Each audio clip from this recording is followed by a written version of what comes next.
ভয়াবহ দাবানলের কবলে ইসরায়েলের বেশ কয়েকটি অঞ্চল। আগুন নিয়ন্ত্রণে কাজ করছেন দমকল কর্মীরা।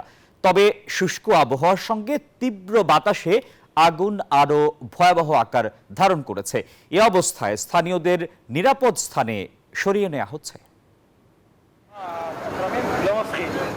জ্বলছে আগুন, পুড়ছে একরের পর একর বনাঞ্চল। ইসরায়েলি প্রতিরক্ষা বাহিনীর নারকীয় তাণ্ডবে যখন ধ্বংসস্তূপে পরিণত হয়েছে গাজা, ঠিক তখনই জ্বলছে ইসরায়েলও। সামাজিক যোগাযোগ মাধ্যমে ছড়িয়ে পড়া একাধিক ভিডিওতে দেখা যায় আগুনের লেলিহান শিখা গ্রাস করছে সবকিছু। কালো ধোঁয়ায় ছেয়ে আছে আকাশ। আগুনের হাত থেকে রেহাই পেতে দৌড়ে পালাচ্ছেন বাসিন্দারা। শুষ্ক আবহাওয়ার কারণে মধ্য ইসরায়েলের মোশাফ তারুমের কাছে প্রথমে আগুনের সূত্রপাত হয়। তাপমাত্রা বৃদ্ধি এবং তীব্র বাতাসের কারণে তা বিভিন্ন জায়গায় ছড়িয়ে পড়ে। দুর্ঘটনা এড়াতে ক্ষতিগ্রস্ত এলাকা থেকে বাসিন্দাদের সরিয়ে নেওয়া হয়েছে। বন্ধ করে দেওয়া হয়েছে জেরুজালেমের যাওয়ার একটি গুরুত্বপূর্ণ সড়ক। লাইনে আগুন লাগায় বন্ধ রয়েছে রেল চলাচলও।